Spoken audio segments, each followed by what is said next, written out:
panjang lebar, saya undang yang pertama Bapak Rohman Alamsyah selaku Direktur Pertabi dan praktisi pertambangan yang kita semua sudah kenal. Monggo Pak.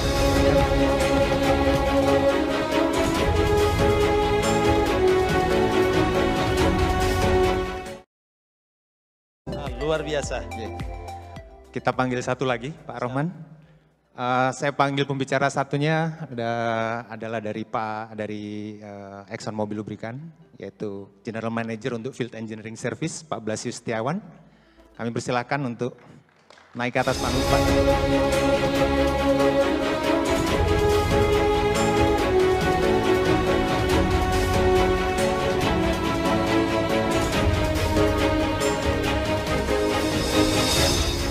Monggo silakan duduk, Pak.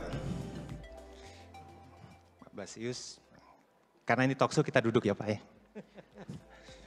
Jadi pagi ini selama kurang lebih 1,5 jam kita akan berbicara topik terkait dengan operation maintenance, sekaligus akan ada perkenalan salah satu services dari mobil lubricants, yaitu grease.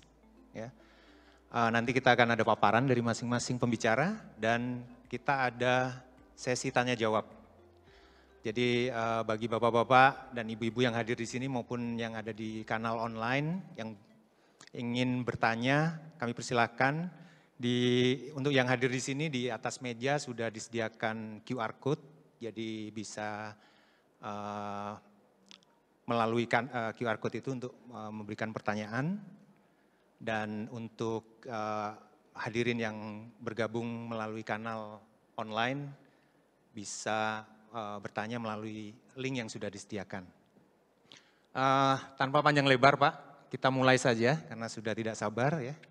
Kita mulai dengan Pak Rohman Alamsyah untuk memberikan paparan terkait dengan performance resilient company dalam situasi kondisi yang penuh tantangan saat ini.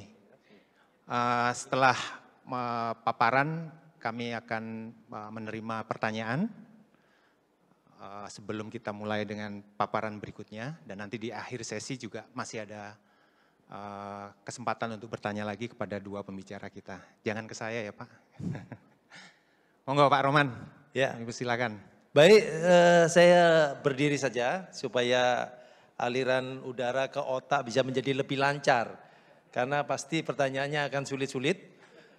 Ya, Bapak-bapak dan Ibu sekalian, memang situasi saat ini uncertainty sehingga setiap perusahaan itu selalu berpikir bagaimana bisa survive, ya kemudian memiliki resilience gitu ya, artinya ketahanan untuk bisa tetap menjadi lebih kuat, kemudian menjadi lebih panjang usia bisnisnya. Makanya tema kita kali ini adalah to be stronger for longer life ya. Oke, saya akan bahas tentang how to produce the best performance in a certain situation gitu ya. Bagaimana menciptakan performa yang bagus dalam situasi yang tidak menentu ini gitu. Nah kita sama-sama tahu bahwa kurang lebih 2,5 tahun kita didera dengan pandemik COVID-19. Ya kemudian sekarang sudah mulai membaik. Kemudian kita didera lagi ada berita perang ya Ukraina dan Rusia ya yang sampai sekarang belum selesai, sampai salah satu dari Belarusia datang ke Indonesia ya. Kemudian juga ada isu climate change ya, bagaimana perubahan iklim itu terjadi ya. Kemudian juga economical global change ya, bagaimana ekonomi global itu membuat situasi serba tidak menentu sehingga harus membuat kelincahan para pemain bisnis. Ya tentu saja semua ini akan mengakibatkan impact yang tidak hanya big tapi huge gitu ya, yang luar biasa. Pola hidup manusia, people life itu juga pasti berubah dengan situasi itu. Kemudian juga community, kemudian business modeling juga pasti akan terpengaruh gitu ya. Nah ini ada beberapa paparan bahwa workforce and traveling itu juga sudah berubah sekarang ini dari apa yang tidak pernah kita bayangkan. Kemudian sales and commercial juga berubah model-model bisnis. Sekarang banyak yang namanya mall tutup dan sebagainya Kantor-kantor tutup karena rupanya dengan working from home itu ternyata juga bisa untuk invite money gitu. Bisa juga mendapatkan atau menjalankan usaha gitu ya. Kemudian operation supply chain, distribusi juga berubah ya. Semuanya berubah. Teknologi juga berubah yang dulu nggak terpikir kita bagaimana menggunakan teknologi untuk bisa meeting dan sebagainya itu berubah. Kita nggak boleh bersentuhan, sekarang mechanical unit itu hanya tag lewat barcode. Jadi dengan survive itu akhirnya membuat kita menjadi lebih lincah.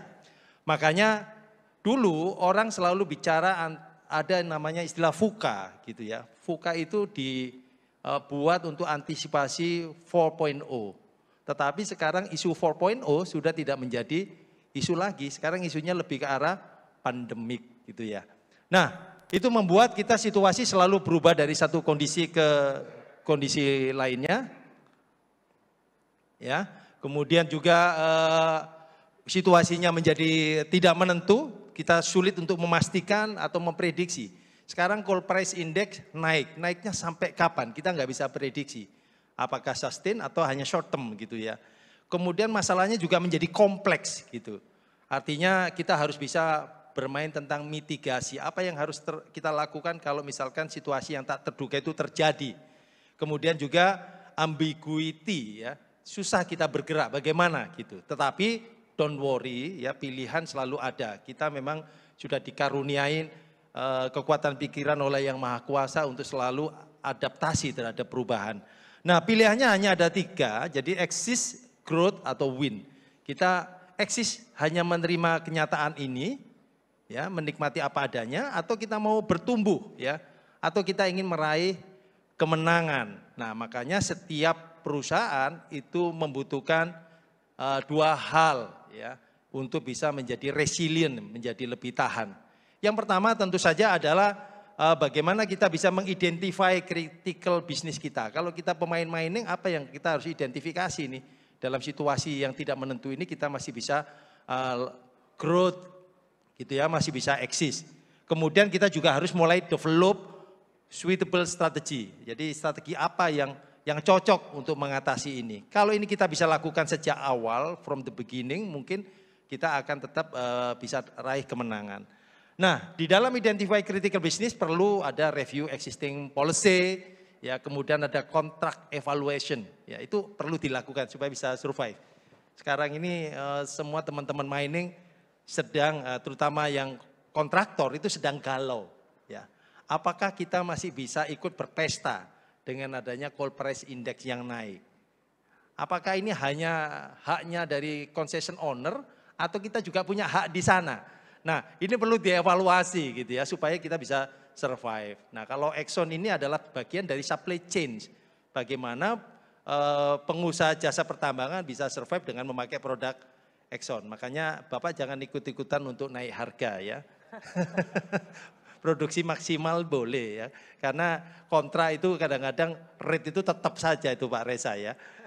Nah, perlu adanya evaluasi, kemudian juga perlu setiap pemain mining mulai berpikir tentang bisnis alien modeling. Kita mau bikin bisnis apa ini? Aliens, barang baru yang datang ke bumi kemudian bisa bertumbuh. Nah, kayak begitulah yang kita harus pikirkan gitu ya.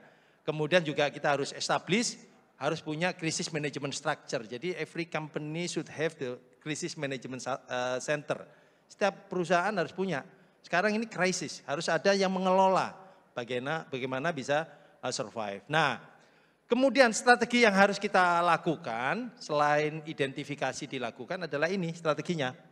Pertama harus bisa define trigger point to increase productivity gitu. Bagaimana menentukan trigger point mana sih? Kita sudah punya alat-alat mining ini, mana yang produktivitinya bisa dinaikkan ya dengan supply chain yang memadai gitu. Nah, itu kita harus tahu poin-poinnya mana supaya bisa survive. Kemudian kita harus lakukan control cost efficiency. Bagaimana ngontrol cost? Jadi produksinya tinggi, cost-nya kalau bisa efektif, efisien gitu ya, sehingga ada margin profit. Harapannya demikian. Kemudian juga harus agile to respond situation changing. Jadi harus lincah. Harus ada perubahan, harus siap untuk berubah. Ketika situasi berubah, apa yang kita harus lakukan? seperti saat ini ya, nanti di bisnis talk yang kedua itu akan diulas. Ya, ketika semua produsen alat berat memproduksi alat itu dengan high population gitu. Jadi banyak sekali alat berat masuk. Kemudian spare part akhirnya menjadi shortage karena spare part yang di pabrik dipakai untuk membuat suatu alat untuk dijual. Jadi after sales-nya itu pasti akan berkurang. Nah, ini kita harus sikapi dengan kelincahan. Bagaimana antisipasi ini? Oleh karenanya Pertapi undang beberapa pakar untuk nanti bicara di bisnis talk yang kedua gitu ya. Kemudian aset maintenance ya. Bagaimana kita lakukan pemeliharaan aset dengan baik. Nah, ini ada hubungannya juga dengan Exxon Mobil Lubricant Indonesia pasti. Karena dengan adanya lubrikasi yang bagus, aset kita, alat berat juga bisa punya longer life gitu ya. Nah, kemudian optimizing resource. Kita punya beberapa resource harus dioptimalkan supaya punya nutrisi untuk bisa tumbuh dan berkembang. Nah, ini adalah kuncinya. Saya hanya mencatat, ini slide terakhir, ada 6 hal yang kita harus lakukan bisa survive. Pertama adalah organization optimizing. Ya, kalau misalkan kita semua punya organisasi, bagaimana bisa dibuat menjadi lean gitu ya, terus kemudian lebih lincah, lebih produktif. Ya, itu kunci pertama. Dan bagaimana kita punya organisasi yang smart gitu ya, yang bisa membuat strategi-strategi ketika ada perubahan situasi. Ya, kemudian equipment and asset productivity ya, itu juga harus dioptimumkan. Kita punya aset apa? Aset yang ada harus dioptimumkan sesuai dengan spesifikasi yang ada. Ya, bila perlu bikin program-program bagaimana aset ini yang kalau situasi normal harus scrap gitu ya, harus dispose. Tapi situasi saat ini pada waktu coal demand itu sudah tinggi, maka yang didispose ditunda dulu, mungkin bisa di-rebuild ya, kemudian bisa direkondisi. Sementara yang existing bisa dilakukan prolong, ya, prolong komponen life. Nah, di sini kalau ngomong prolong itu kuncinya adalah di lubricating ya, kemudian greasing ya, kemudian activity maintenance ya. Sehingga yang dulu kalau scrap itu misalkan di usia 24.000, kalau sekarang scrap itu nggak bisa ditentukan ya, selama condition monitoring itu kita bisa lakukan dengan baik, unit itu masih bisa running well. Yang jelas unit itu dibuat oleh material keras, kemudian didesain dengan completion teknologi yang luar biasa, selama pelumasannya bagus, ya nggak akan pernah menjadi rusak lebih awal. Ya. Dan teknologi sensor ini sekarang sudah komplit ya. Kita punya pabrikan-pabrikan, ada Komatsu, Volvo, ya, Caterpillar, kemudian sekarang ada teman-teman kita dari China juga masukin produk macam-macam gitu ya. Dan semua sudah dikompletin dengan teknologi. Ya. Nah, kemudian supply chain management itu kunci yang ketiga untuk membuat company resilience. Ya, bagaimana pasokan itu bisa sustain, bisa continue mendeliver apa kebutuhan operasional. Ya, sekarang ini datangkan spare part juga susah. Enggak hanya susah di produsennya, tetapi juga susah untuk di shipment-nya.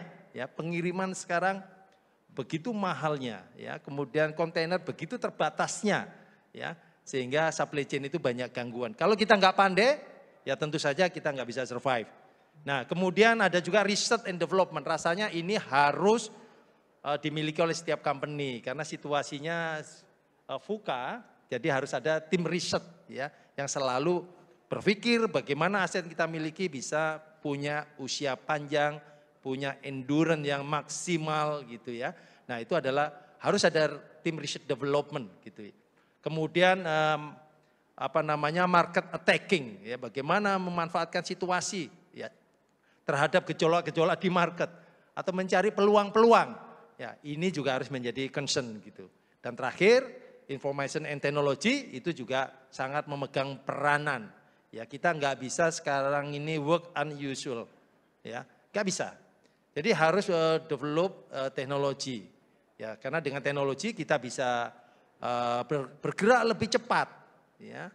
Kemudian juga bisa menentukan lebih cepat, mengetahui lebih cepat, bisa antisipasi juga lebih bagus. Gitu. Nah, ini Bapak Ibu-Ibu yang kita tawarkan bagaimana resilient company ini menjadi blueprint yang bisa menyelamatkan kita. Demikian Pak Sigit, terima kasih. Aplaus untuk Pak Rohman. Terima kasih Pak, menarik sekali ini. Dan sepertinya ini memang sesuatu yang harus kita lakukan dengan banyaknya tantangan yang terjadi dan menghadapi tantangan-tantangan baru. Kita ada waktu dan kebetulan ini sudah ada pertanyaan yang masuk.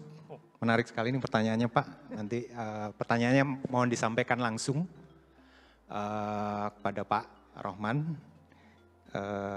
Ini lebih ke industri pertambangan sebenarnya, terutama dari batu bara.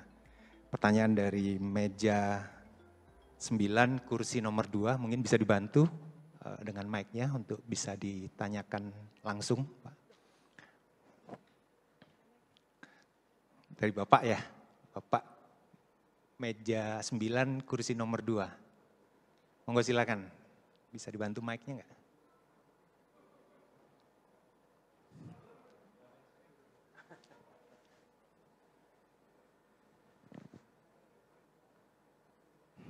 Nggak jadi Pak.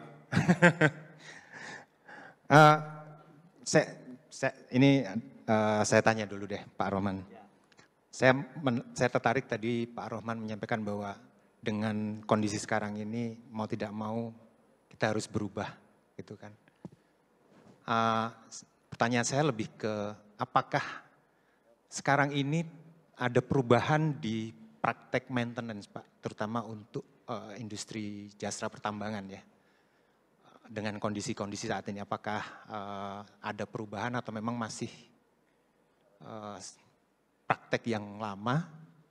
Ya, jadi memang dengan situasi saat ini di mana efisiensi itu menjadi tuntutan ya, kemudian juga harus ada optimalisasi aset, pasti akan merubah culture atau budaya kita. Oleh karenanya sekarang ini memang mau nggak mau kita dipaksa untuk bisa akomodir perubahan situasi yang cukup berat, sehingga akhirnya kita dituntut untuk bisa develop new culture terhadap maintenance gitu ya. Untuk semuanya. Jadi maintenance itu sekarang kalau dulu ada yang namanya reactive maintenance. Itu kalau sudah rusak baru dieksekusi. Kemudian masuk kepada abad berikutnya perjalanan maintenance itu ada namanya preventive maintenance. Oke, preventive maintenance itu artinya bahwa kita ikutin manufacturing standar. Setiap interval berapa jam maka kita harus service gitu ya untuk prevent failure. Kemudian berikutnya kita kenal lagi ada namanya predictive maintenance. Ya, culture yang kemarin baru diperkenalkan bahwa dengan memprediksi sesuatu maka kita bisa well prepare. Apa yang kita harus lakukan untuk overcome setiap problem yang muncul pada alat gitu ya, dengan adanya schedule oil sampling gitu ya. Kemudian ada vehicle health monitoring system, ada Comtrack, macam-macam piranti teknologi. Maka itu enggak cukup ya, enggak cukup. Maka sekarang kita perkenalkan yang menjadi diskusi di Pertapi ada namanya resilient maintenance gitu. Resilient maintenance itu tidak hanya sekedar pada detect tentang kerusakan, tapi juga antisipasi dan berpikir apakah ada re-engineering yang harus dilakukan supaya unit itu, alat-alat pertambangan itu bisa menjadi lebih panjang.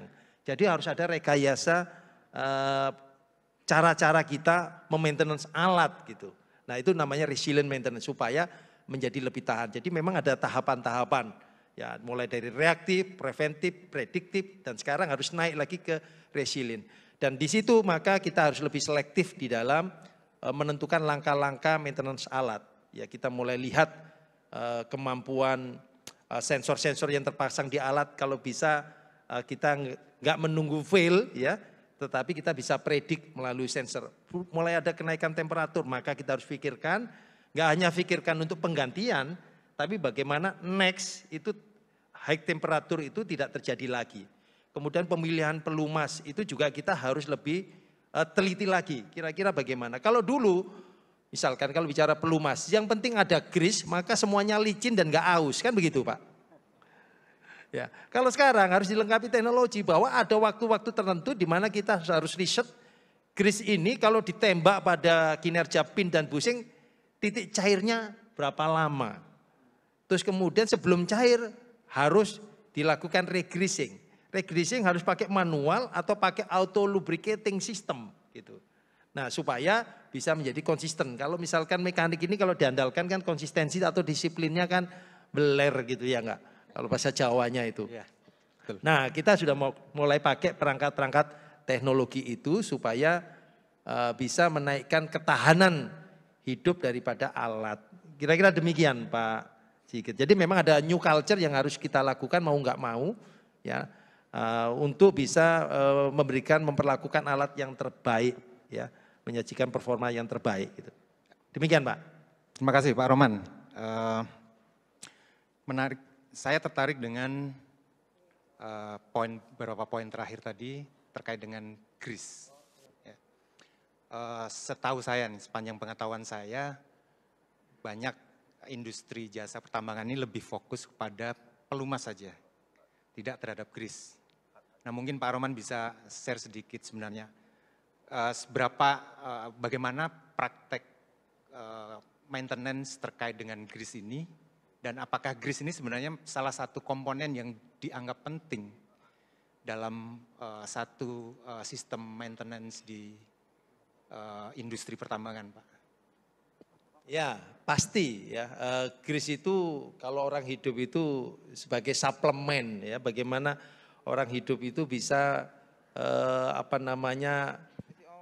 kehidupannya bisa menjadi lebih sehat gitu ya, maka ya tentu GRIS itu diperlukan.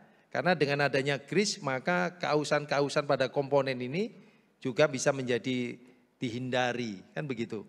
Kalaupun terjadi keausan maka tidak menambah permasalahan lainnya. Ya, kalau misalkan keausannya tidak normal ya tentu saja proses eksekusi perbaikannya juga berbiaya besar, juga mengkonsumsi waktu yang panjang. Ya, oleh karenanya memang GRIS ini sudah tidak bisa dipandang remeh ya. Tidak hanya GRIS ya, tetapi juga lubricating system atau cooling system ya. Jadi kalau bicara kunci perawatan itu memang di lubricating system ya. Jadi setiap produk itu sudah protect equipment itu dengan begitu sehat sebenarnya. Di sana engine biasanya mengalami temperatur yang tinggi, maka pabrikan sudah melengkapi dengan adanya cooling system. Ya, kalau itu bekerja dengan baik, ya pasti engine akan running dengan baik. Ya, tetapi ketika cooling systemnya terganggu dan kita lalai untuk detect, ya pasti akan menjadi major fail. Demikian juga dengan grease ya, karena tidak ada yang attachment itu tidak perlu grease. Saya belum tahu. Ya. Kalau dulu sempat ada yang berpikir mengganti grease itu dengan teflon, ya, rubber teflon. Tetapi juga sampai saat ini teknologi itu masih belum bisa menggantikan fungsi yang lain-lain ya. Jadi tetap ada perlu grease gitu ya. Ya, jadi demikian Pak Sigit gitu. Terima kasih Pak Roman. Kita masih ada waktu untuk satu pertanyaan. Ini ada pertanyaan yang masuk dari meja nomor 2, kursi nomor 3. Ini terkait dengan organisasi ya Pak. Oke, Pak Bambang, monggo silakan bisa dibantu mic-nya. Wah ini menarik ini. Pak Bambang ini pertanyaannya siap-siap. Biasanya sulit dan jawabannya panjang. Kita punya kurang lebih 5 menit Pak untuk menjawab. Baik, terima kasih. Ya. Terima kasih Pak. Terima kasih Pak Roman. Tadi dari 6 strategi yang disampaikan Pak Roman, yang pertama adalah mengenai organisasi ya. Selama ini di bidang maintenance, kalau ada periodic service itu selalu ada konflik tarik ulur antara orang maintenance dengan orang operation atau production. Nah, dari maintenance ini sudah schedule-nya harus ditarik. Dari operation nggak bisa, ini nggak bisa ditarik, penggantinya nggak ada, whatever lah alasannya. Tarik ulur itu selalu terjadi. Untuk membenahi organisasi ini, kalau menurut Pak Rohman, kira-kira bagaimana solusinya supaya tarik ulur ini bisa diselesaikan? Terima kasih. Ya. Monggo Pak. Baik, saya harus berdiri ya untuk membuktikan kesantunan anak buah kepada atasan, ya enggak? Karena beliau ini guru saya, sebenarnya Pak Bambang ini sudah tahu jawabannya. Cuman ingin yang lainnya mendapatkan knowledge gitu ya Pak Habib ya. Oke, baik Pak Bambang, memang itu klasik bahwa tidak bisa dipungkiri tarik-menarik antara kepentingan opportunity produksi dengan opportunity untuk maintenance. Makanya sekarang kalau ini diserahkan, kalau dulu organisasi itu hanya ada misalkan supervisor, foreman, kemudian kepala bagian gitu ya. Kemudian di bawahnya langsung mekanik, kemudian sama operator. Itu mesti ujungnya friksi, kelahi, keras-kerasan, bantah-bantahan. Nah saat ini organisasi maintenance yang baru itu ada namanya struktur namanya maintenance development. Ya, kalau di beberapa perusahaan ada namanya plant engineering. Jadi itu ada di organisasi yang di site. Sehingga ketika misalkan maintenance itu mau membuat program, maka tim maintenance development atau plant engineering itu sudah memperhitungkan. Kalau misalkan ini ditunda, pasti ada potensial problem yang akan muncul. Dan kalau ini muncul, maka keluar biaya sekian, kemudian perlu durasi pekerjaan sekian lama. Nah maintenance development inilah yang mengeducate dari teman-teman production, dari tim produksi.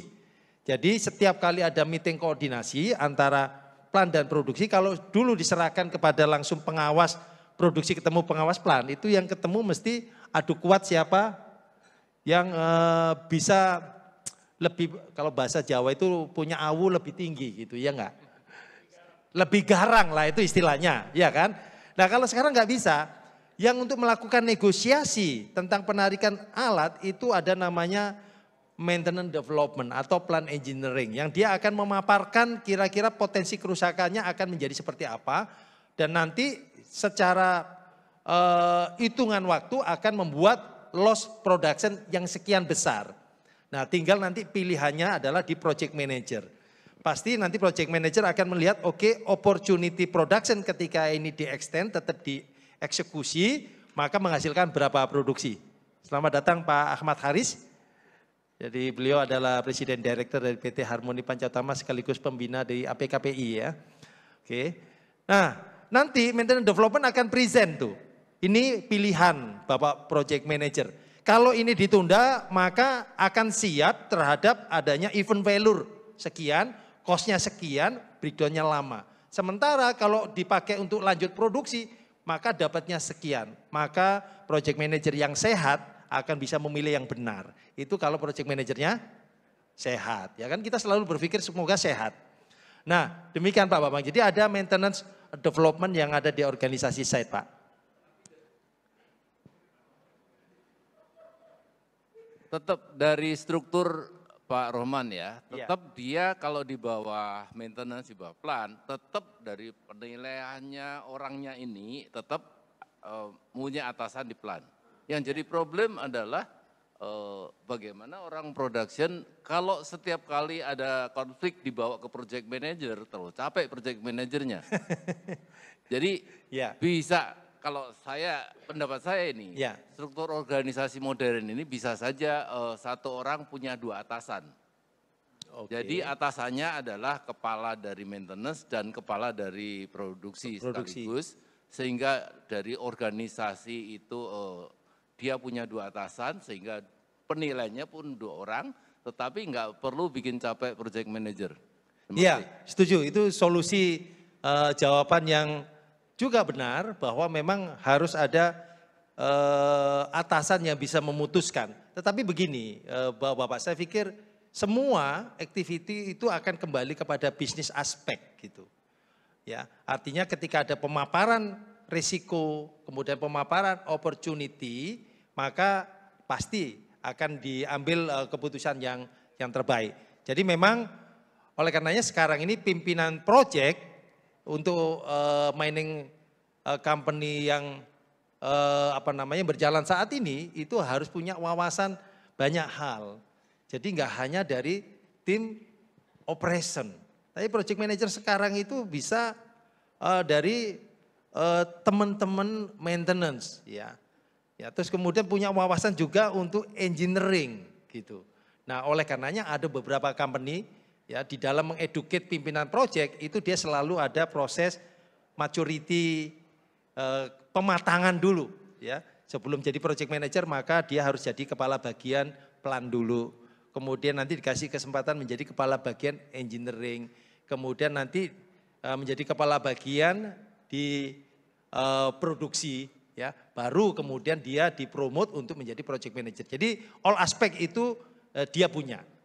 Nah demikian Pak Sigit, terima kasih Pak Bambang masukannya.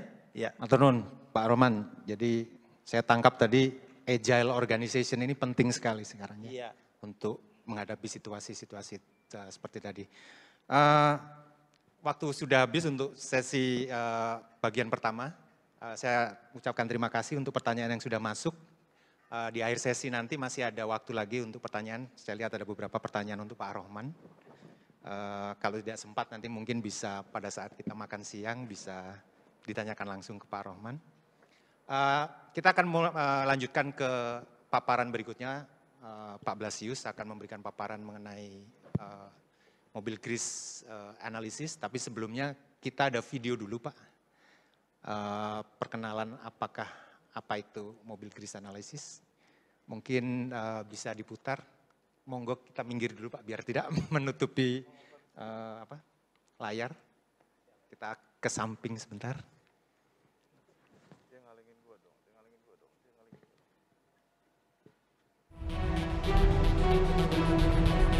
What if?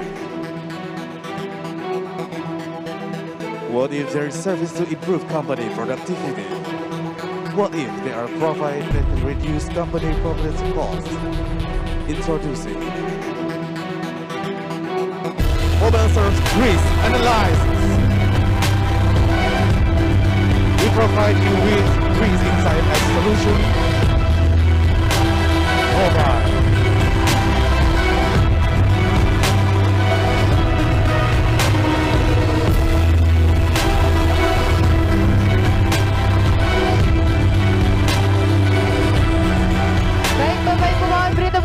Spesial untuk peluncuran mobil Serve Grease, persembahan dari mobil luar biasa.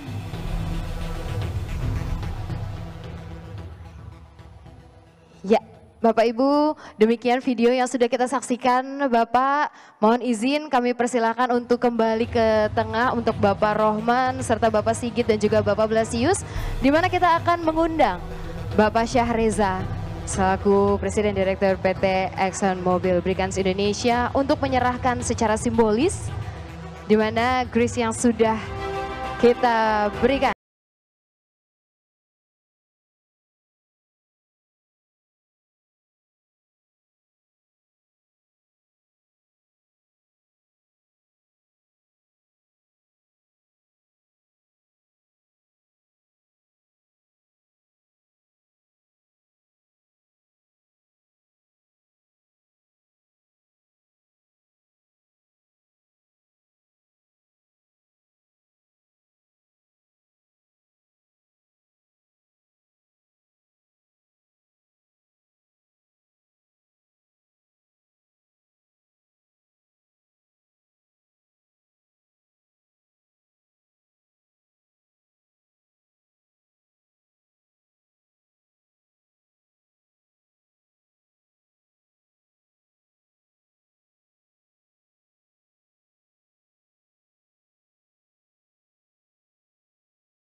Kami akan mengundang untuk berfoto bersama kepada Bapak Sri Adi Negara selaku Market Development Director PT Exxon Mobil Lubricants Indonesia untuk hadir bersama kami. Dan juga kami mengundang Bapak Joko Tri Raharjo selaku Operation Director PT Putra Perkasa Abadi untuk ikut berfoto bersama. Dan selanjutnya kami mengundang Bapak Indra Kanuna selaku Vice President Director PT Bukit Makmur Mandiri Utama.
Baik, kepada Bapak Sigit, kami persilakan untuk melanjutkan sesi talk show.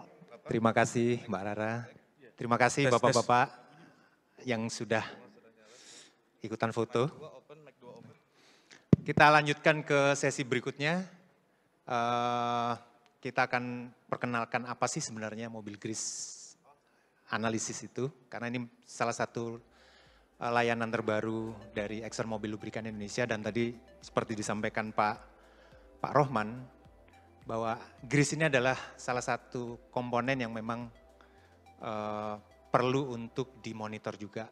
Mungkin selama ini praktek yang ada di lapangan lebih banyak fokus kepada pelumas, ya, tidak kepada grease. Namun kami melihat bahwa grease ini juga perlu untuk dimonitor karena efisiensi perpanjangan umur suku cadang itu bisa ditentukan oleh penggunaan grease yang tepat dan benar. Tanpa panjang lebar, saya persilakan Pak Blasius untuk memperkenalkan apa itu mobil grease analisis. Monggo Pak, silakan. Oke, terima kasih Bapak-Bapak. Pak, mohon izin Pak, sharing sedikit mengenai grease. Baik Bapak-Bapak, terima kasih dan selamat pagi atas kehadirannya di acara ini. Ya, waktunya luar biasa disempatkan untuk bisa hadir bersama-sama.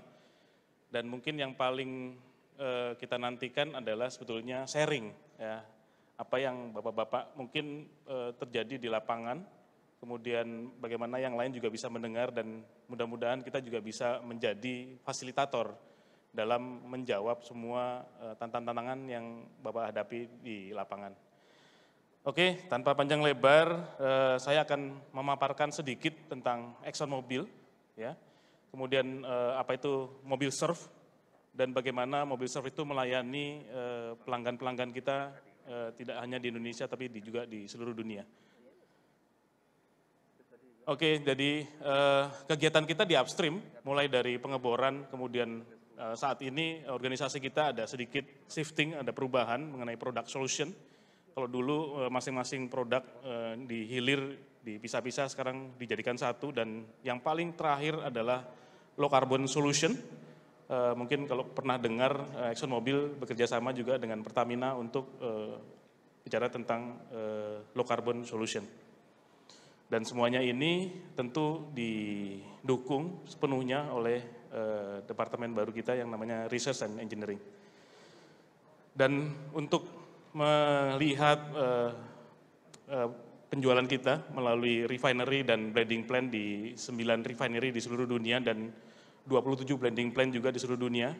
Dan ini mungkin ada satu penambahan blending plant baru kita di Cilegon. Ya, jadi kita lokal konten kita ini udah ada improvement sesuai dengan harapan pemerintah saat ini.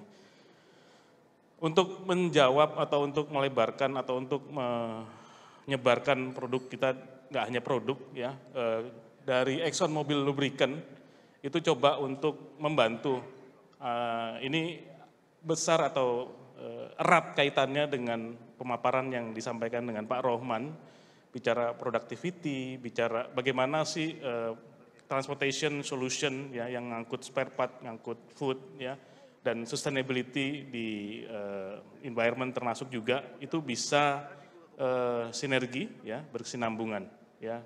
Dalam hal ini mobil surf coba untuk membantu meningkatkan produktivitas ya, bicara cost production tentu erat kaitannya dengan produk ya, dan juga nanti kita ngelihat bagaimana sih produk itu bisa membantu produktivitas. Untuk arah ke bicara produktivitas tentu kita punya solusi ya. Solusi yang terintegrasi antara manusia atau people atau human resource ya. Ya, bicara produk, bicara supply, dan yang terakhir bicara support dan services. Jadi keempat komponen ini tidak bisa dilepaskan dalam kita membangun sinergi dengan pelanggan-pelanggan kita, ya nggak cuma di Indonesia tapi di seluruh dunia. Ini konsep kita bicara mengenai integrated solution, bagaimana kita mendeliver produk kita, nggak cuma hanya produk, tapi bagaimana teman-teman kita atau kolega kita, para engine builder yang bekerja sama dengan ExxonMobil, membantu dalam kita menyelesaikan masalah yang kita hadapi di lapangan. Kalau kita bicara servis, ya, kalau kita ngelihat judulnya tadi bicara selalu mobil serve. Jadi mobil serve itu satu kesatuan, ya. Bagaimana kita membangun suatu servis, ya, dipayungi oleh mobil serve, itu fungsinya adalah untuk bicara mengenai yang Pak Roman tadi sering sebutkan, bicara maintenance program, ya. Kalau Pak Roman bukan bicara prediktif lagi, tapi bicara resilience. Di sini besar sekali peranannya ExxonMobil, ya. Kita nggak hanya jual produk, tapi juga bagaimana kita memberikan solusi, ya. Bagaimana kita mengetahui sebetulnya kebutuhannya itu apa, ya. Mungkin nggak cuman prolong, ya, umur olinya dipanjangin, tapi bagaimana penggunaan misalnya bicara grease, bicara pelumas itu penggunaannya itu tepat, ya. Tepat itu artinya bicara efisien, ya, dan bicara konsumsinya itu bisa berkurang. Ini menjadi satu, ya, yang kita sebut namanya mobil serve, ya. Bagaimana solusi itu nggak cuma hanya produk, tapi bicara bagaimana servis yang harus kita berikan. Di dalam mobil serve itu banyak sekali servis, mungkin ada 22 servis, termasuk inspection, termasuk kebocoran, termasuk use analysis, ya, termasuk bicara audit, ya. Kalau kita bicara grease audit, ini termasuk salah satu bagian dari mobil serve service. Nggak cuman produk dan servis, tapi kalau servis tidak didampingi oleh expertise kita, ya, tenaga-tenaga ahli, termasuk engineer kita yang ada di Indonesia juga saat ini sudah capable, itu akan membangun suatu solusi. Jadi kalau Bapak berhadapan dengan ExxonMobil, sebetulnya yang nggak lihat cuman produknya aja, tapi bagaimana solusi yang harus kita tawarkan, ya. Oke. Kalau kita bicara mobil serve, ya, tentu ada bagian dari mobil serve adalah mobil serve lubricant analysis. Jadi kita ini punya platform, ya. Jadi kalau bapak-bapak punya berkantor pusat di Jakarta, ya, plant site-nya atau job site-nya ada di seluruh Indonesia, maka melalui platform ini mungkin kalau kita bicara resilience, kalau kita melihat bagaimana sih kondisi operasi unit-unit kita di seluruh Indonesia, maka platform ini menyiapkan sarana itu untuk melihat kondisi performance dari masing-masing equipment. Ya, jadi saat ini ExxonMobil ini udah mungkin hampir 8 sampai 10 tahun mobil serve lubricant analysis ini sudah dikembangkan dan sudah beroperasi di Indonesia. Oke, jadi kalau kita ngelihat kenapa sih harus melakukan analisa pelumas, ya? Tentunya sederhana sebetulnya konsepnya. Kalau mesin beroperasi seperti yang Pak Roman tadi sampaikan, banyak sekali pemaparan Pak Roman yang berhubungan dengan presentasi saya. Jadi kalau mesin itu beroperasi semuanya normal, harusnya tidak terjadi sesuatu. Tapi karena kita ngelihat yang namanya engine itu kan sumber kontaminasinya banyak sekali, ya, bicara udara masuk, bicara bahan bakar mungkin over atau kurang atau berlebih, mungkin juga bicara kualitas bahan bakarnya, mungkin bicara coolernya, cooling sistemnya, ya, mungkin bicara penanganannya sehingga mungkin timingnya nggak pas. Keseluruhannya itu akan sangat mudah kita lihat melalui use analysis, ya. Artinya apa? Artinya kalau bapak-bapak punya keluhan, misalnya kok umur pelumas saya pendek, maka tim kami coba melihat kira-kira apa yang membuat atau triggernya apa kok bisa pendek. Ya, kita ini nggak pernah bisa memberikan jawaban langsung. Kalau bapak-bapak running engine oil misalnya 250 jam, mungkin kita langsung jawab 500 atau 1000 mungkin kita nggak bisa. Ya, tapi yang akan kita lakukan adalah menganalisa, melakukan study, melihat, ngambil sampling, bagaimana operasinya, bagaimana maintenance-nya. Ya, itu yang kita lakukan. Jadi kalau kita ngelihat kenapa harus dianalisa, ya karena kita kepengen supaya nggak cuman equipment-nya aja umurnya panjang, tapi bagaimana cost produksi itu bisa kita tekan seefisiensi mungkin. Ya, yang kita lakukan adalah melakukan study. Ya, kita ngelihat, kita menganalisa. Nah, kalau kita bicara use analysis, bicara oli, bicara pelumas, ya, grease ini juga bagian dari pelumas, ya. Sebetulnya yang kita harus sadari, kalau saya ngelihat di Indonesia, pengalaman saya di beberapa mining company, jarang sekali orang melakukan regular grease analysis, sangat jarang dan langka. Ya, ada mungkin ketika terjadi kegagalan equipment. Ya, dia mau tahu kenapa sih equipment saya ini gagal. Tapi kalau kita ngelihat terlambat karena komponen failure, ya, ketika sudah terjadi kegagalan, maka yang dilihat adalah semua kontaminasi, semua kausan yang ngumpul jadi satu, kemudian kita ambil samplingnya, dan kita tidak tahu sebetulnya apa yang membuatkan kegagalan itu. Apakah karena kontaminasinya, apakah karena masangnya, ya kan? Karena begitu gagal semuanya terlihat. Jadi kenapa sih ExxonMobil coba membangun atau membuat laboratorium, ya? Ini laboratorium ini dimiliki oleh ExxonMobil. Saat ini ada di Sarnia di Kanada, ya. Kita kepengen ngelihat atau membantu operasi mesin bapak sekalian, ya, nggak cuma di mining, cuma di fixed plant, di semen, ya, di pom bangkit. Kegiatan ini bermanfaat buat semua industri, ya, semua industri. Artinya kalau kita ngelihat benefitnya itu apa, ya? Yang pertama kalau tadi saya sebutkan sebelumnya, kita ini sebetulnya nggak perlu ngelihat lagi, nggak perlu bongkar, ya. Tapi dari awal ini kita sudah melihat, terutama komponen-komponen yang kritikal. Kritikal itu artinya kalau dia ada gangguan, downtime-nya cost-nya mahal sekali. Ya, kita bicara kritikal.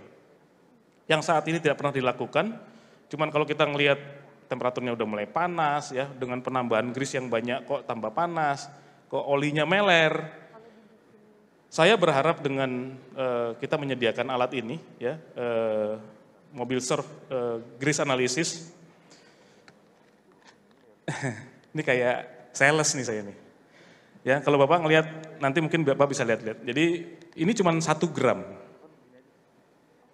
1 gram, tapi nanti kita lihat mungkin lebih dari 5 atau 6 pengujian yang kita bisa ngelihat, ya, sebetulnya ada apa dengan kondisi operasi di peralatan kita. Ya, tentunya kalau kita bicara prediktif, tentu kita pengen ngerti sebetulnya equipment yang sedang running, yang sedang kita gunakan, yang sedang beroperasi itu ada apa. Ya, tentunya kita akan milah-milih, nggak semua komponen kita ambil samplingnya, tapi kita ngelihat kondisi-kondisi yang kritikal, yang sering terjadi kegagalan, ya, yang temperaturnya selalu tinggi, yang mungkin olinya meler, yang mungkin grease-nya boros, ya. Ini yang tentunya kita harus sangat efisien juga menggunakan grease analysis ini, karena dia bisa melihat, mendeteksi sangat di awal, ya. Kemudian yang menjadi benefit lagi, saat ini mobil surf grease analysis ini sudah masuk ke dalam platform mobil surf lubricant analysis, MSLA, yang kita punya tadi. Artinya kalau Bapak punya equipment, eskavator, nggak cuma engine, nggak cuma oli aja, tapi grease-nya akan menjadi satu kesatuan report, jadi kesatuan analisa untuk teman-teman yang ada di maintenance. Jadi kalau kita ngelihat benefitnya yang lain lagi, di ExxonMobil, ya, kita nggak hanya jual grease, nggak hanya jual oli, nggak hanya jual analisanya, tapi yang paling penting dan paling kritikal adalah bagaimana teman-teman engineer bisa menginterpretasi apa artinya itu dan kenapa ada kontaminasi, kenapa kok kausannya naik, ya, kenapa kok komponen aditifnya ada perubahan. Menurut saya itu salah satu benefit yang harusnya Bapak terima ketika teman-teman engineer dari ExxonMobil dan distributor pastinya itu coba memaparkan, menginterpretasi apa yang ada dari hasil analisa pelumas tersebut. Oke, jadi ini sangat mudah Pak, nanti ada videonya bagaimana sih mendapatkan mobil surf grease analysis tersebut, ya. Jadi yang ada di depan ini bagaimana sih kita dapetinnya, kemudian bagaimana sih dan apa sih yang harus diuji, ya itu paling penting juga. Dan apa benefitnya? Kalau saya menggunakan mobil self-grease analysis, apa manfaatnya? Tentunya kalau kita bicara manfaat, pasti teman-teman engineer harus tahu kira-kira ada concern atau ada isu atau ada kegagalan apa yang sering terjadi. Ya. Nah ini salah satu contoh ya bagaimana kalau kita ngelihat ya cuman 1 gram ya bisa menganalisa beberapa pengujian ya 6 jenis pengujian ya. Kalau kita ngelihat di sini yang namanya kalau kita ngambil sampling kalau oli itu cuma 100 mili. Kalau grease 1 gram. Bagaimana jumlah yang sedikit bisa merepresentasi kondisi suatu equipment. Kalau kita bicara yang paling ekstrim ya, turbin misalnya tangkinya bicara 20.000 liter, kita mewakili satu sampel berisi 100 mili itu harus bisa merepresentasi kondisi 20.000 liter. Artinya apa? Metode pengambilan itu menjadi kritikal. Ya, karena 1 gram mewakili misalnya busingnya sih kecil, tapi fungsinya dan kalau dia downtime itu luar biasa gangguannya. Ya, kalau Pak Bambang tadi cerita tarik ulur antara production, maintenance, ya, mungkin kalau kita bisa lebih tahu lebih awal bisa mengidentifikasi, mungkin tarik ulurnya bisa berkurang atau lebih lunak. Oke, mungkin Pak Sigit mau ada video atau langsung? Ini video bagaimana kita ngambil sampling dan bagaimana kita mengirimkannya. Silakan, monggo. Kalau sudah ini kita tunjukkan.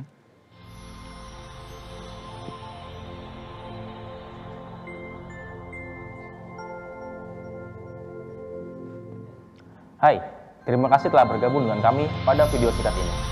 Kami ingin menunjukkan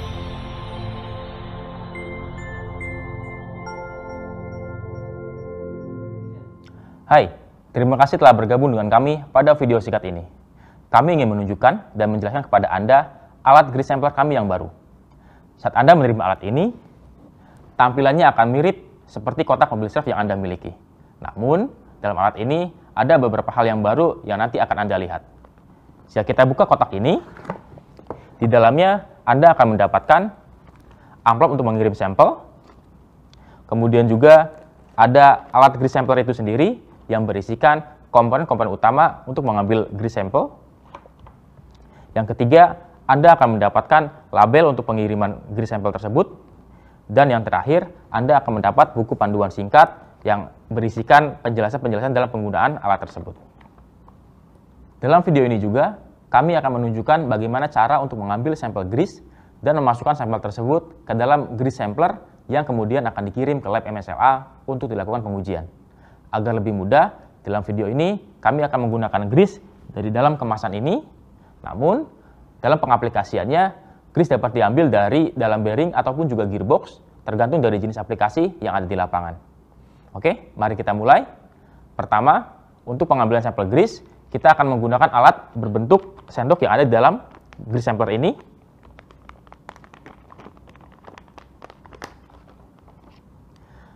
Alat ini sangat mudah dan fleksibel dalam penggunaannya. Jadi, untuk mengambil grease, yang perlu Anda lakukan adalah, pertama kita cek lokasi grease-nya, kemudian kita masukkan sendok kecil ini ke dalamnya, dan kita gerakan sedikit, maka kita akan mendapatkan grease dalam jumlah yang cukup. Seperti yang Anda lihat, hanya dengan sedikit gerakan, sendok kecil ini sudah terisi dengan grease. Kemudian, ambil alat berbentuk suntikan. Kemudian, lepas bagian pendorongnya dari tabung suntikan tersebut, sehingga terdapat 2 buah part yang terpisah. Kemudian, grease yang tadi masukkan ke dalam tabung suntikan dengan cukup seperti mengoleskannya saja.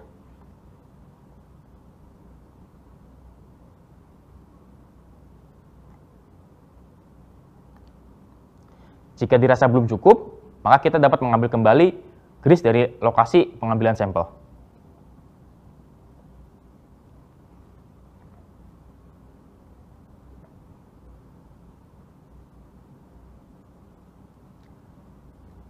Jika dirasa sudah cukup, kita akan lanjut ke langkah selanjutnya, yaitu memasukkan bagian pendorong suntikan ke dalam tabung suntikan. Dorong suntikan hingga grease masuk ke dalam tabung suntikan dan tepat berada di bagian ujung suntikan. Kemudian, ambil grease sampler, di mana grease sampler ini terdiri dari dua bagian. Yang pertama adalah tutup kuning yang berfungsi untuk menjaga sampel dari grease, dan yang kedua adalah grease sampler itu sendiri. Langkah selanjutnya adalah memasukkan ujung suntikan masuk ke dalam grease sampler, lalu suntikan grease ke dalam grease sampler secara perlahan hingga grease masuk ke dalam grease sampler dan mendorong pelampung kecil yang ada di dalamnya. Lakukan langkah ini sampai grease benar-benar masuk dan mengisi grease sampler sampai ke bagian batas tabung dari grease sampler ini. Kemudian, keluarkan ujung suntikan secara perlahan sambil mengisi rongga bekas suntikan dengan grease sehingga dapat dipastikan grease sampler terisi penuh oleh grease. Setelah selesai, tutup rapat grease sampler dengan tutup berwarna kuning, dan dengan ini Anda sudah selesai mengambil sampel grease tersebut. Grease sampler sudah terisi dan siap untuk dikemas, sedangkan untuk pengiriman terdapat shipping container yang berfungsi untuk menjaga grease sampler dapat dikirim dengan aman. Pada shipping container terdapat label yang berisikan QR code yang berfungsi untuk mengetahui update terakhir dari sampel Anda yang telah Anda kirim ke MSLA. Selanjutnya, buka tutup shipping container dan masukkan grease sampler ke dalam shipping container, kemudian tutup rapat hingga dapat dipastikan sampler akan aman dan tidak rusak selama masa pengiriman. Kemudian, ambil amplop kemasan, lalu masukkan grease sampler ke dalam amplop kemasan dan lepas tutup perekat, kemudian tutup rapat kemasan sehingga shipping container tidak mudah keluar dari kemasan selama masa pengiriman. Dan terakhir, Anda mendapatkan label pengiriman yang sudah diisi sebelumnya, kemudian tempelkan pada amplop kemasan.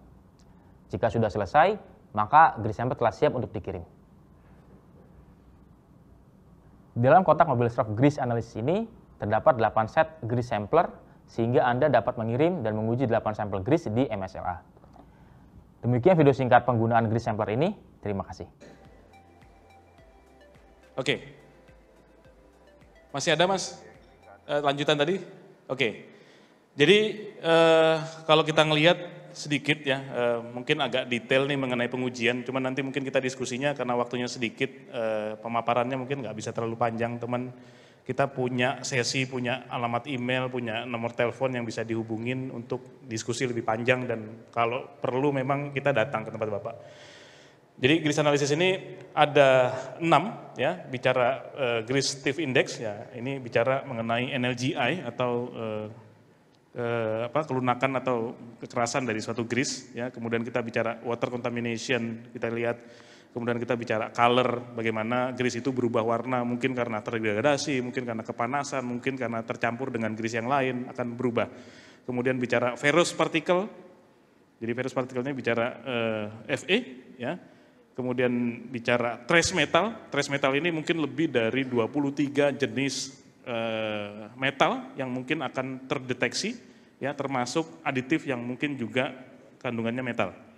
Kemudian infrared tes ya, infrared ini untuk melihat komponen dari aditif yang ada di grease tersebut ya, untuk melihat apakah grease itu mengalami degradasi atau seperti apa.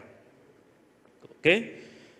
Jadi ini 6 jenis pengujian yang mampu dilakukan hanya dengan 1 gram grease yang kita ambil samplingnya.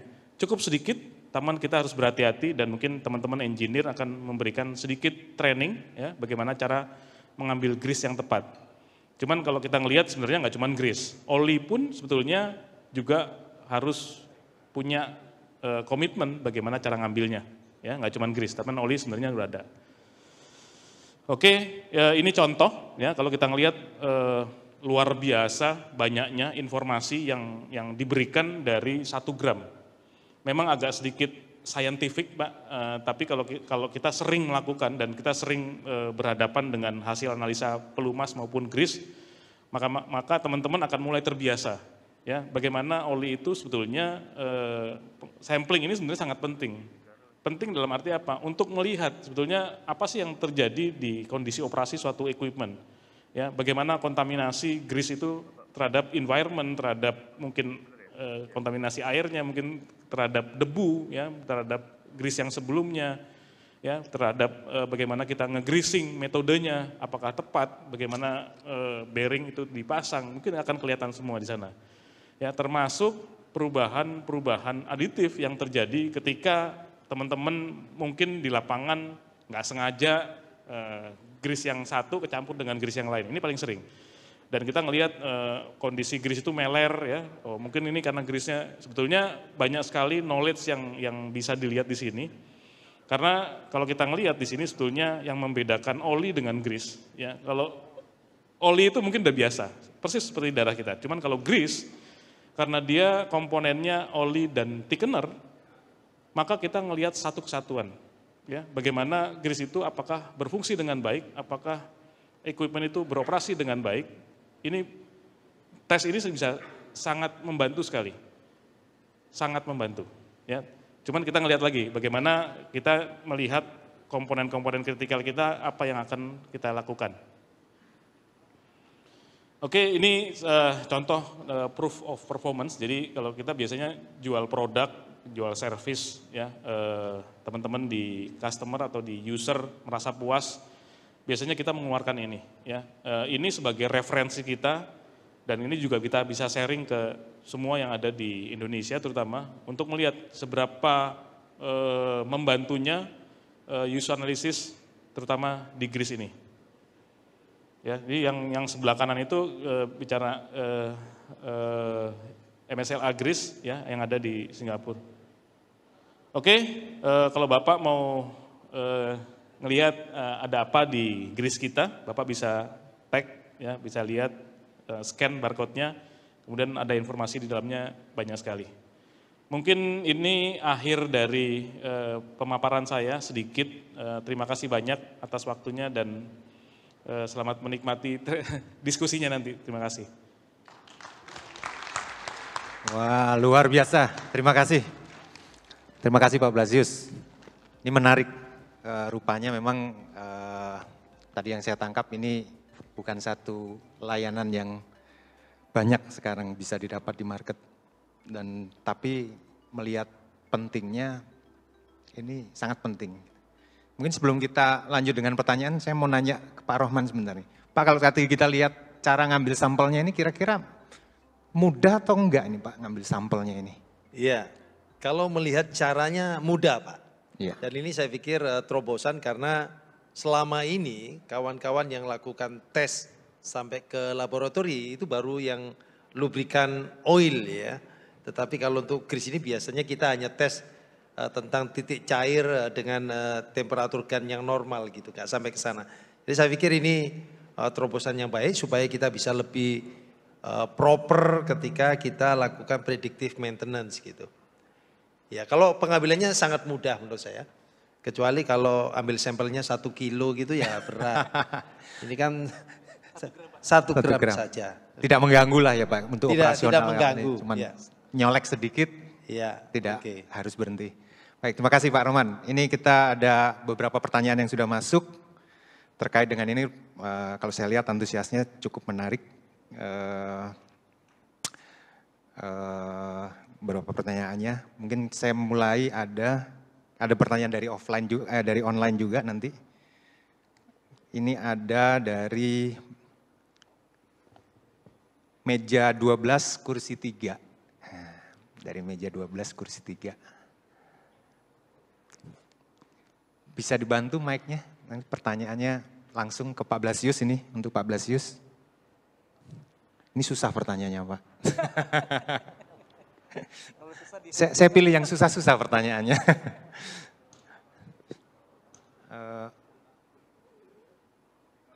Silakan Bapak. Dia ngetik di sini, bisa disampaikan langsung.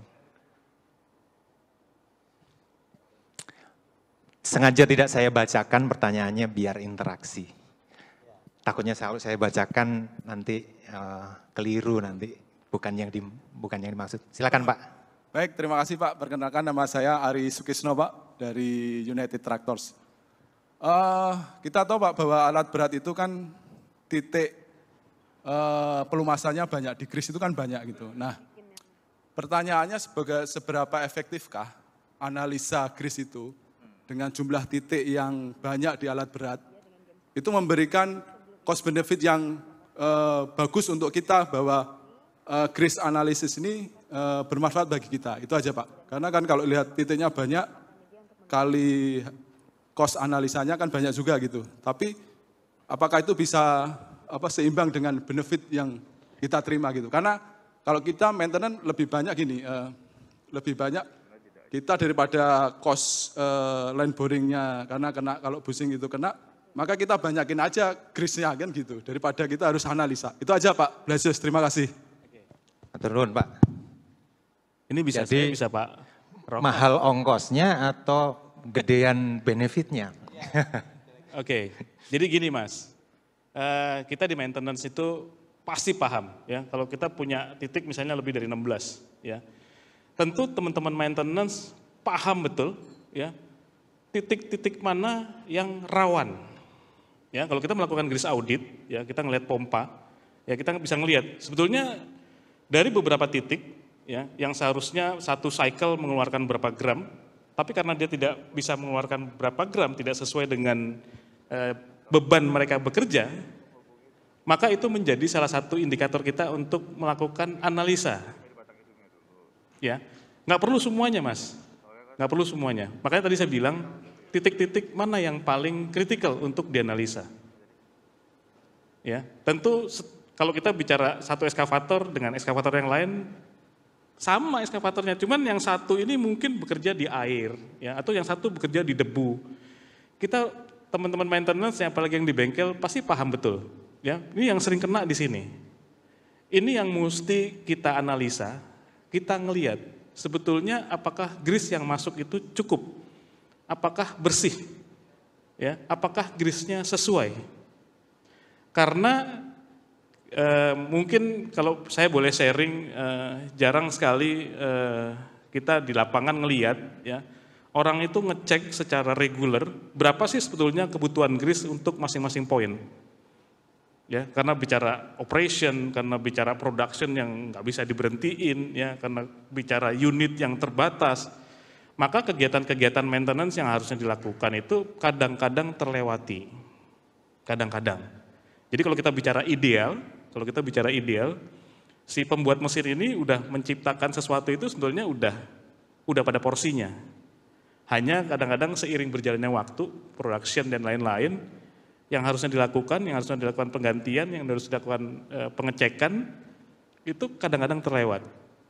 Poin-poin ini sebetulnya yang perlu kita cermati, bagaimana kita bisa menggunakan mobil serv grease analysis ini jadi efektif. Kalau bicara mahal ongkosnya sama lebih gede mana benefitnya, kembali lagi Mas, apa yang kita perlukan sebetulnya? Apa yang diperlukan? Apakah semua atau poin-poin tertentu aja yang harus kita analisa? Mungkin itu sih sedikit yang bisa kita tahu. Mungkin kalau ada yang lain juga bisa membantu, silakan. Matur nuwun Pak Brosius, terima kasih. Tadi yang saya tangkap adalah bahwa sebenarnya grease ini harus cukup, kebanyakan malah tidak boleh ya. Baik, itu mungkin satu poin efisiensi yang bisa kita tangkap Pak. Jadi memberikan grease terlalu banyak malah boros, itu malah sebenarnya tidak baik juga buat equipmentnya. Kita satu pertanyaan dari dalam sebelum nanti ada satu pertanyaan dari online. Mungkin pertanyaan online-nya nanti dari Pak Rahmat Hermawan dari PLN. Tapi sebelum itu kita pertanyaan di ruangan dulu dari meja 13 kursi 6.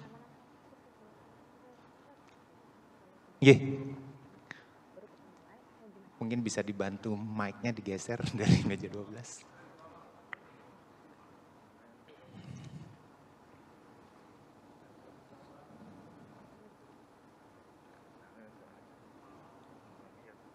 Ini pertanyaan susah lagi Pak Blasius. Pak Pak Klesius, pertanyaannya susah-susah ini. Tapi saya lihatnya ini antusiasmenya tinggi sekali ini terhadap GRIS. Silakan, Pak.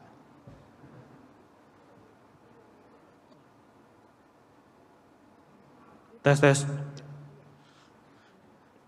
Oke, selamat siang Pak. Saya Riza dari PT Bukit Makmur Mandiri Utama. Oke, yang ingin saya tanyakan adalah pertama, satu aja sih. Seperti yang kita tahu Pak, bahwa kekurangan GRIS ini kan bisa mengakibatkan pin bushing aus Pak ya.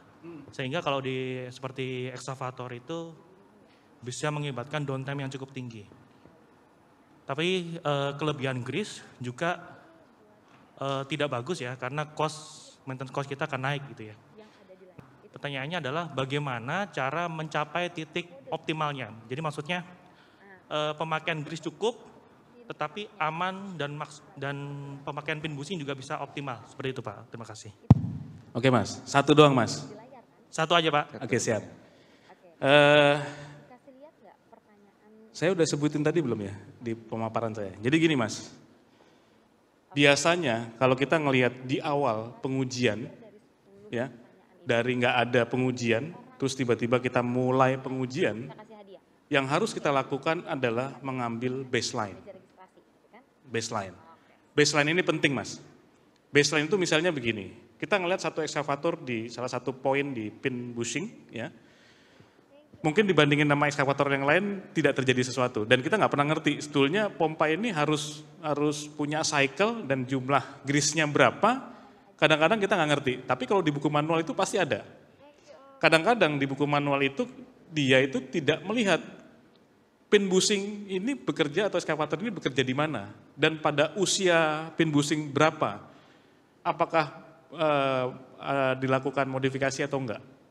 Jadi sebetulnya pertanyaannya Mas ini dengan mobil surf GRIS analysis, ya, kita melihat ketika kita melakukan regressing, automatic greasing, ya, biasanya kita melakukan, kalau saya ya melakukan GRIS audit itu kita melakukan pada kondisi yang full, ya, bertahap kita kurangi jumlahnya maupun intervalnya kita perpanjang. Kapan kita melihat pada titik tertentu, itulah yang paling kondisi optimum adalah ketika kita ngambil sampling GRIS pada setiap kali perubahan, yang kita lihat adalah kestabilan terutama kausan.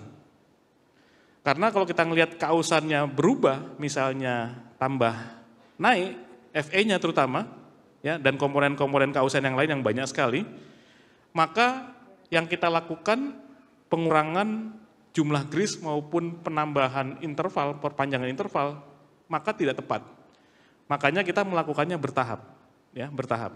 Ini kita lakukan terutama pada kondisi kita melakukan efisiensi. Jadi kalau teman-teman di lapangan mengeluh kok boros banget ya, maka yang kita lakukan adalah kita ngambil baseline-nya. Apakah dengan kondisi sekarang itu kausannya cukup tinggi, biasa-biasa aja atau rendah? Yang kita lakukan, yang bisa dan berani kita lakukan, dan biasa kita lakukan adalah pada kondisi-kondisi yang kausannya mungkin di bawah 10 ppm, kecil sekali. Artinya apa? Pasti berlebih. Pasti berlebih. Kalau kita kurangin atau kita perpanjang intervalnya sedikit, kita ambil samplingnya pada saat mungkin 1-2 hari mesin beroperasi, kemudian kita ambil samplingnya, mungkin itu udah mewakili ya 2-3 hari ya, karena kita berasumsi ekskavator atau equipment ini bekerja 24 jam. Setelah kita ambil, kemudian kita lihat analisanya hasilnya seperti apa. Kalau masih flat, masih stabil kausannya, maka kita punya kesempatan untuk kita perpanjang lagi. Jadi sebetulnya data ini meyakinkan kita sebetulnya, ya. Di unit ekskavator nomor 1A itu interval maupun jumlahnya sekian. Tapi bagaimana dengan ekskavator 1B dan 10A, 10C, 10D mungkin berbeda. Ini yang kita lakukan maintenance di fixed plan. Ya, bagaimana bearing-bearing di Di semua unit itu belum tentu sama, dan kita lakukan adalah bagaimana kita memonitor. Kalau fixed plant itu yang kita lihat temperaturnya. Karena begitu kali pengisian grease, biasanya temperaturnya naik. Ya, kalau kita rilis drainnya, maka dia akan turun. Ya, artinya apa? Rumah bearing itu udah tertentu jumlah grease-nya. Kalau berlebih problem, kalau kurang problem juga. Ya, makanya melalui monitoring temperatur grease analysis ini menurut saya sangat membantu, terutama equipment yang sangat kritikal. Oke, mungkin itu Mas Riza. Ya, terima kasih Pak Blasius. Mungkin karena waktunya juga tinggal sedikit, saya akan ada 2 pertanyaan lagi, satu buat Pak Blasius dan satu buat Pak Rohman nanti. Ini ada beberapa pertanyaan buat Pak Rohman juga. Ini ada dari kanal Zoom kita pertanyaan dari Pak Rahmat Hermawan dari PLN Persero. Pertanyaannya adalah PLN itu mempunyai alat berat untuk call handling, ya, dan dalam pemeliharaan itu menganut ada preventif maupun condition based monitoring, gitu kan, preventive management maupun condition based monitoring. Pertanyaannya ada 3 Pak sebenarnya. Yang pertama, kapan waktu yang tepat untuk melakukan sampling agar tidak mengganggu operasional, itu yang pertama. Yang kedua, pertanyaannya apakah sampel grease ini diambil dari sampel yang jelek, yang bocor itu, atau diambil dari yang bagus di dalam misalkan, ya. Kemudian dalam satu lokasi misalkan conveyor belt gitu, itu kita ngambilnya berapa titik sampel? Berapa banyak sampel yang kita ambil dari, atau berapa titik sampel yang kita ambil. Jadi ada 3 pertanyaan. Kapan waktu yang tepat ngambil sampel? Yang kedua, ngambil sampelnya itu dari mana? Dari grease yang bagus atau grease yang jelek, yang di luar kena udara, kena debu. Kemudian berapa titik sampel yang harus diambil? Oke, ini ngeri-ngeri sedap jawabnya. Jadi gini, kalau bicara kapan ya, tentunya yang tadi saya bilang, kita ini nggak pernah ngambil sampel, sama sekali nggak pernah. Kemudian datang Exxon Mobil, terus kita menawarkan mobil serve grease analysis. Maka yang harus saya lakukan adalah mengambil baseline. Karena dari baseline itu saya tahu persis ada apa dengan kondisi grease saat itu. Contoh, kita ngelihat grease itu penuh dengan silika, karena bicara di pabrik semen atau di batu bara. Kalau silikanya banyak, berarti yang kita lakukan adalah konsultasi. Karena silika ini sumber dari keausan, munculnya keausan. Yang kita lakukan adalah konsultasi. Konsultasinya apa? Berapa frekuensi atau jumlah regreasing yang dilakukan?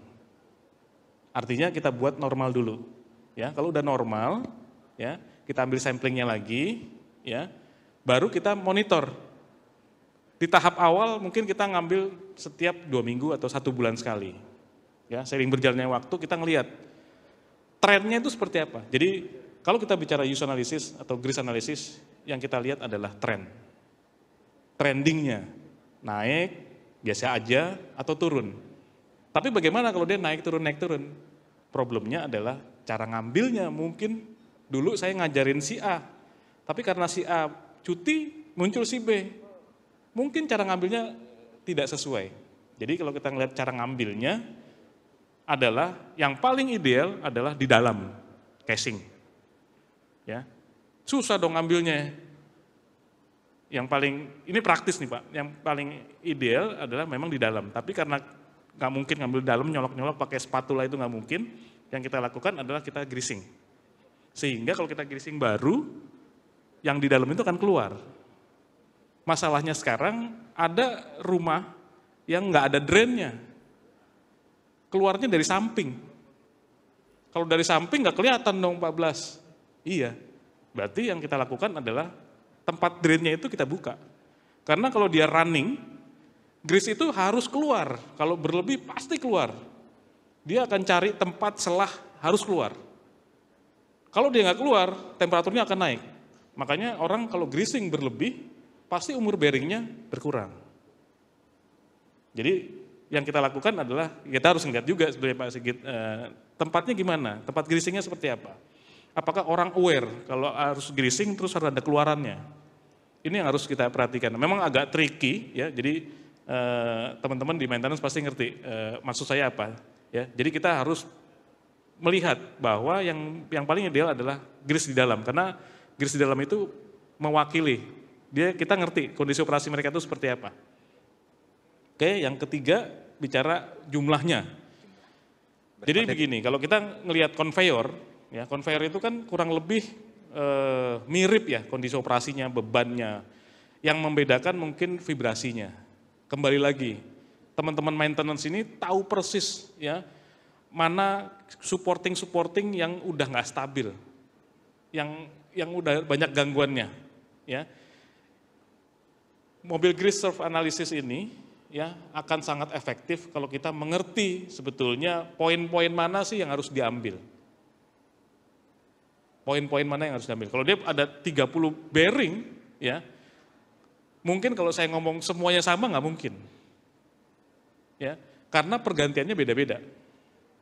Ini perlu dipelajari Pak Sigit, kira-kira kalau di Freeport biasanya saya ngambil sampling itu, ya kalau ada 30 atau lebih dari 50 bearing, ya saya ngambil 3 atau 5 sampling di poin-poin ya ujung, 2, tengah, sama paling ujung sana. Ini cuma melihat aja sebenarnya, karena dari tidak melakukan sampling, kemudian mau mulai melakukan sampling, apakah ini efektif, apakah tepat pengambilannya, sesuai dengan yang diinginkan.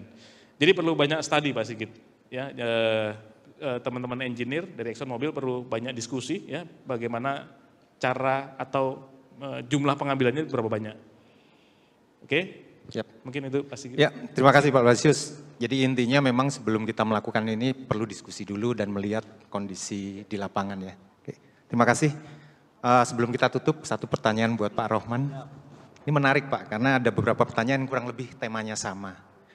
Ini lebih masalah profitability bagi industri, jadi perusahaan pengguna alat berat.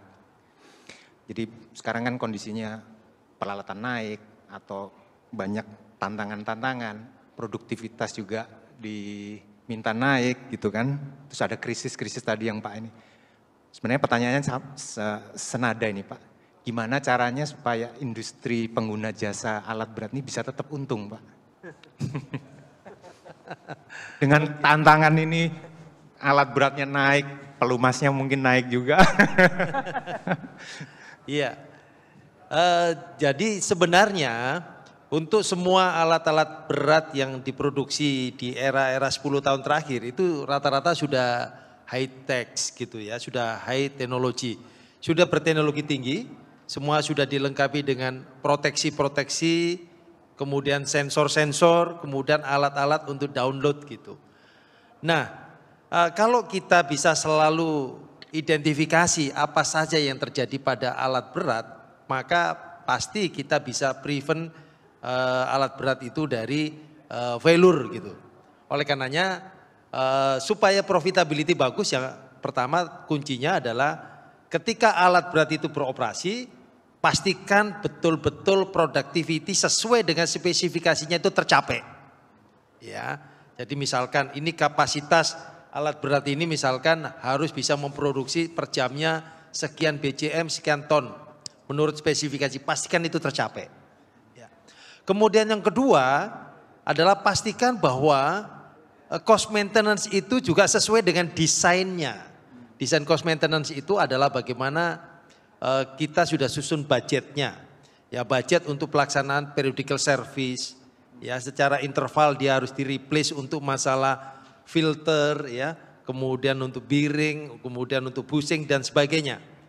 Ya, artinya bahwa di sini yang terpenting adalah maintenance culture. Kalau yang tadi yang pertama adalah operational culture. Ya, bagaimana orang memakai alat berat itu dengan efektif, produktif dan sebagainya. Ini operational culture. Kemudian yang kedua adalah maintenance culture. Bagaimana setiap teknisi, setiap praktisi maintenance alat berat itu aware terhadap situasi kehidupan alat berat itu. Ya, kalau alat berat ini bisa hidup panjang, nggak boleh overheating, ya jangan sampai overheating. Bagaimana? Ya, maka cooling system lakukan, kan begitu. Kalau alat berat ini nggak boleh noise, maka kuncinya apa? Harus dilakukan adjustment secara periodik waktu.